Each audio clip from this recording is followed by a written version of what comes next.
It's time for another Dice Tower review from Gamers Remorse. Hello and welcome back to Gamers Remorse. Today we are playing Goblins, Drool, Fairies Rule by Gameogami. And this is actually a game that I back when they were kickstarting this.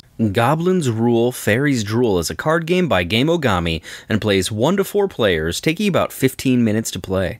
In Goblins Rule, Fairies Drool, each player is given a set of 4 goblins with 4 fairies placed in the center of the table. The youngest player begins. Players play one of their cards in the middle of the table. All cards that rhyme are then flipped.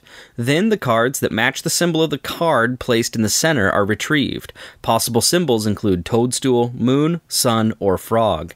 In addition, there are several fairies and special goblins, which are surrounded by stars.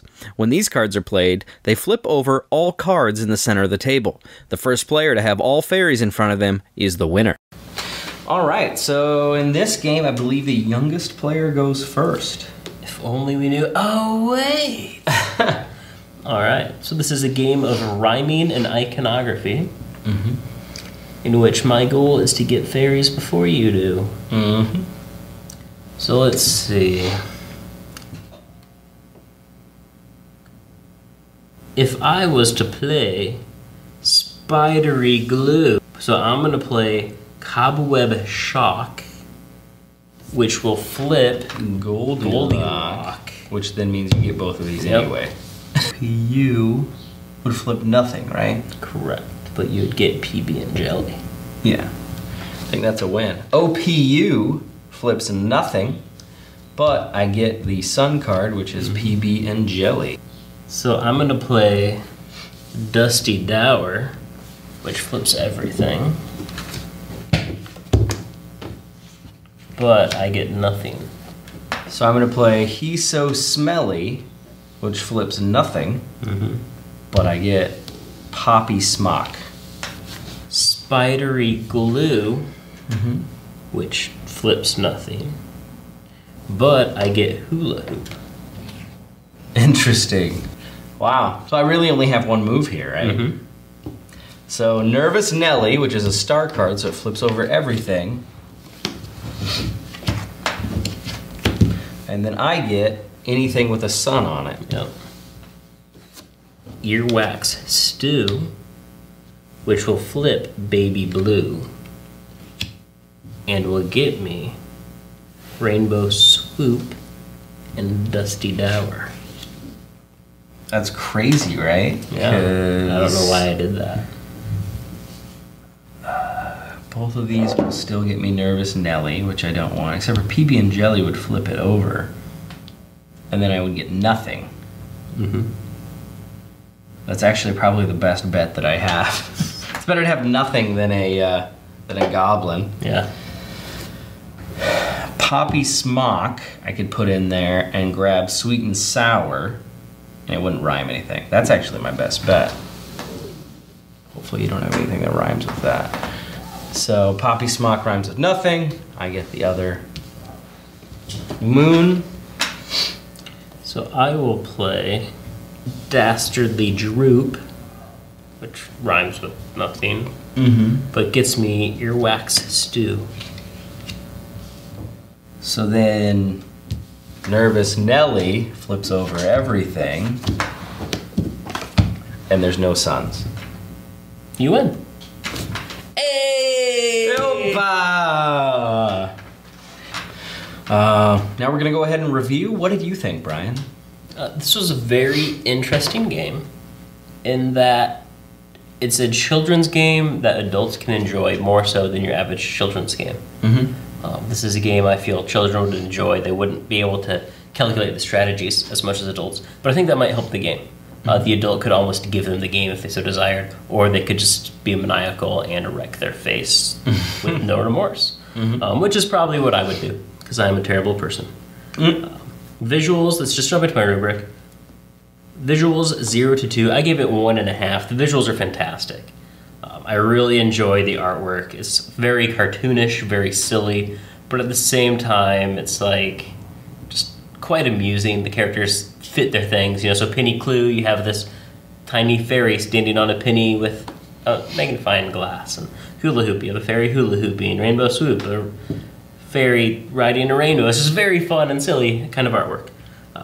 Skill to luck, 0 to 1, I give that a 0.5. There is a lot of luck in what you start with and what is thrown out in front of you. So let's just say, purely hypothetical, all I started with were rainbows and frogs, and you didn't have any rainbows and frogs, and there were no rainbows and frogs in the starting. I would have to find a way to maneuver my 4 cards solely to get what I need.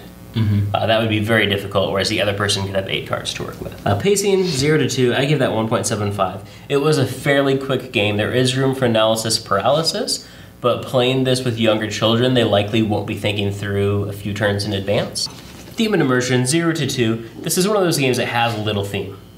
You're just rhyming and trading cards around, but at the same time it was amusing. You have fairies on the white side, goblins on the black side, and they're just flipping back and forth.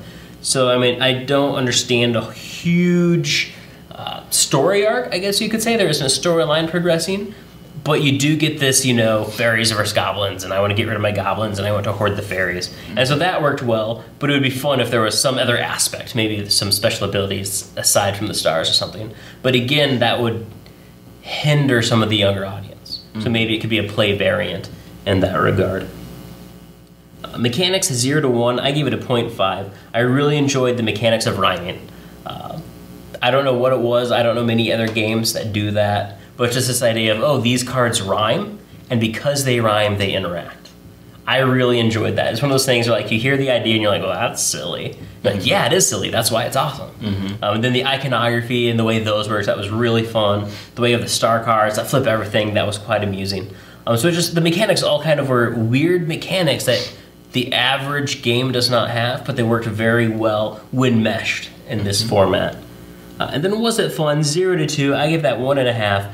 I did enjoy it greatly, more than I was initially expecting. But granted, I didn't have a lot of backstory. I didn't know about the Kickstarter or anything of that. So for me, it was just, hey, here's a silly game about goblins and fairies that utilizes rhyming in the English language, which are things that I enjoy greatly. So all in all, I gave it a 7. Definitely a fun game. Definitely a game I could see me using with cousins, nieces, young friends.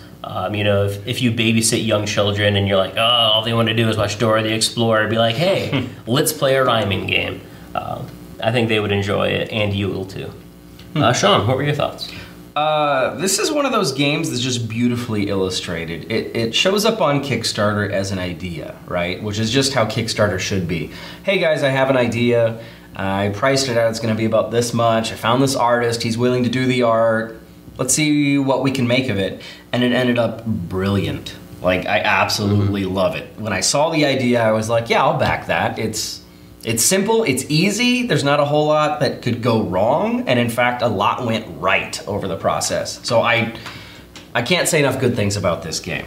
That said, I'll go right into my rubric. Quality components, 0 to 2. I gave it a 2. It is beautiful, right? The icons are fantastic. They're not overly simplified like we see in a lot of icons nowadays. I mean, they're illustrated just like the pictures, so it doesn't stick out at all, but at the same time, it's very obvious. The rhyming scheme that Brian mentioned, at first I thought it was a little goofy. I thought maybe my nieces would be more into it than I would. Once I got it, I sat down and played it and was like, wow, this is actually a really good strategy game that is in disguise of a kid's game.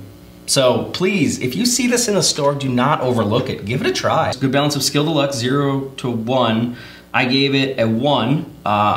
Yeah, you start off with a handful of cards and you can do whatever you want with them, but it really comes down to your interactions with the middle pool of cards and then how the other players interact with those as well, because it completely changes your options, right? I mean, we've seen that in a lot of games, everything from Agricola to Settlers of Catan, but in this game, it's interesting because you have both a rhyming scheme mechanism going on and that same icon scheme. Analysis paralysis, 0 to 1. I gave it a 0.5 because as sad as it is for what's obviously meant to be a kid's game, one could spend a lot of time on strategy because it's baked in there, you know? It might be a little bit disguised as a kid's game again, but It's in there. Theme 0 to 2, I gave it a 1 because as Brian said, all right, you have goblins, you have fairies. I get that they don't get along, but I don't know much more about it. But the artwork does it for me. Thrill vs. Competitive 0 to 2, I gave it 1.5 because you can get pretty competitive with it. And was it fun? 1 to 2, I gave it a 2. I really liked it. I would definitely play it again. In fact, I own it and I do play it. So I cannot say enough good things about it. That puts it at an 8. So that's a really high score for a really small game. So that said, I gave it an 8. Brian, you gave it I gave it a 7. A 7. Average out 7.5, which is a really good score for a really small, light game. Great for kids, great for strategists, which is a really odd combination, but it works. Possibly the best star for the dollar rating that we've given. Yeah. Do whatever you have to get this game in your collection. Exactly. Just don't take ours. Pillage. That's the only thing I can say without being insulting. Thanks for tuning in, guys. All right. Bye. Bye. Thanks so much for watching the Dice Tower videos. Find more great videos and reviews, as well as our top-rated audio podcast at Dicetower.com. You can also find other great shows at Dicetowernetwork.com. I'm Eric Summerer, and you've been watching The Dice Tower. The Dice Tower is sponsored by Cool Stuff Inc., where you can find great games for great prices. Cool stuff in stock.